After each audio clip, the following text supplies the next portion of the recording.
আমি দোয়াগুলি বলি কোরআনে কারীমের, কারণ অনেকের ধারণা যে কোরআনে কারীমে এই দোয়াগুলি আছে। সূরা ফুরকান আয়াত নম্বর ৭৪ রয়েছে। তার আগে আল্লাহ বলেছেন ওয়াইবাদুর রহমান, পরম করুণাময় আল্লাহ রাব্বুল আলামিনের যারা সত্যিকার বান্দা, মানে নেক লোক, যারা সৎকর্মশীল ভালো মানুষ, তাদের বেশ কিছু বৈশিষ্ট্য। আল্লাযীনা ইয়ামশুনা আলাল আরদি হাওনা ওয়া ইযা খাতাবাহুমুল জাহিলুনা ক্বালু সালামা ওয়াল্লাযীনা ইয়াবিতুনা লিরাব্বিহিম সুজদান ওয়া কিয়ামা। এই করতে করতে আল্লাহ বলছেন ওয়াল্লাযীনা ইয়াকুলুনা, যারা আল্লাহর খাঁটি বান্দা তারা ছেলে মেয়েদের জন্য, স্ত্রীর জন্য দোয়া করে।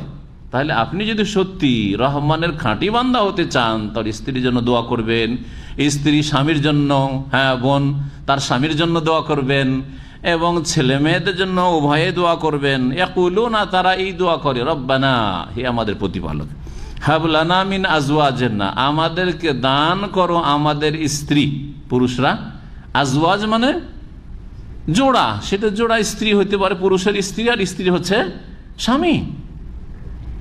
আমাদেরকে আমাদের জোড়া আমাদের স্ত্রী দান করো। আপনি যখন বলছেন, আপনার স্ত্রী যখন দোয়া করবে, আপনার বোন দোয়া করবে, তখন আপনার মা যখন দোয়া করো, রব্বানা হাবলানা মিন আজওয়াজিনা, আল্লাহ আমাদেরকে এমন স্বামী দান করো, রব্বানা হাবলানা মিন আজওয়াজিনা ওয়া যুররিয়াতিনা, এমন সন্তান সন্ততি, যুররিয়া ছেলে মেয়ে দুটোকে শামিল, এমন সন্তান সন্ততি দান করো। শুধু ছেলে চাইছেন না, বরং আল্লাহ যাতে কল্যাণ রেখেছে সেটাই চাইছেন। যদিও জায়েজ আছে, হয়তো আপনার মেয়ে সন্তান হয়েছে, ছেলে হয়নি, ছেলে সন্তান বলে চান, অসুবিধা নেই। ছেলে সন্তান হয়েছে, মেয়ে সন্তানের আকাঙ্ক্ষা, আল্লাহ আমাকে একটা মেয়ে সন্তান দাও, তাও কোনো দোষের কথা নয়। আর যদি আল্লাহ যেটাতে কল্যাণ আছে সেটা দাও, তাও কোনো দোষের কথা নয়। অর্থাৎ বলতে চাইছি, অনেকে জিজ্ঞাসা করেন এই প্রশ্ন যে শুধু ছেলে সন্তান চাইতে পারবো কিনা।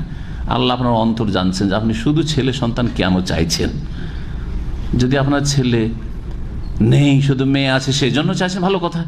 বা প্রথমখানে মনে করছেন যে আমার একটা ছেলে হোক, তো ভালো কথা হয়তো।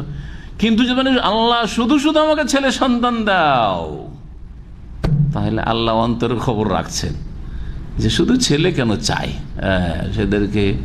ছেলেদেরকে দিয়ে বেশি ইনকাম হবে, আর মেয়েদেরকে দিয়ে ইনকাম হইলে তো বিয়ে হইলে তার পাবো না, ও তো চলে যাবে টাকা অন্য ঘরে। এত দূর পর্যন্ত চিন্তা করে হয়তো দোয়া করছে। তো অসৎ নিয়ে তো আল্লাহ খবর রাখছেন, আমি আপনি তো খবর রাখি না। জি,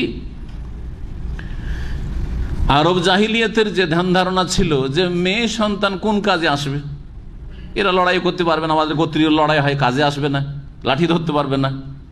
জি, আর এদেরকে মানুষ করলাম 18 বছর 20 বছর মানুষ করলাম, আর তারপরে পরের বাড়িতে দিয়ে দিতে হবে, আর কারো শ্বশুর হইতে হবে, আর বলবে শ্বশুর অমুকের মেয়ে বিয়ে করেছি। তো এটাও একটা লজ্জাকর বিষয়। তো এইরকম যদি আপনার ধ্যান ধারণা থাকে, তো এখন ওই জাহিলিয়াতের যুগে আছে। দোয়া কি দোয়া? রব্বানা হাবলানা মিন আজওয়াজিনা ওয়া যুররিয়াতিনা, আল্লাহ আমাদের স্ত্রী আর মহিলা আমার স্বামী, দুটোই অর্থ এর। ওয়া যুররিয়াতিনা, আমাদের ছেলে মেয়ে সন্তান সন্ততি দান করো, এমন কুররাতু আইন, যারাকে পেয়ে আমাদের চক্ষু শীতল হয়, নয়ন জুড়ায়, চোখ ঠান্ডা হয়। ওয়াজআলনা লিল মুত্তাকিনা ইমামা, এবং আমাদেরকে আল্লাহ ভীরুদের ইমাম বানাও।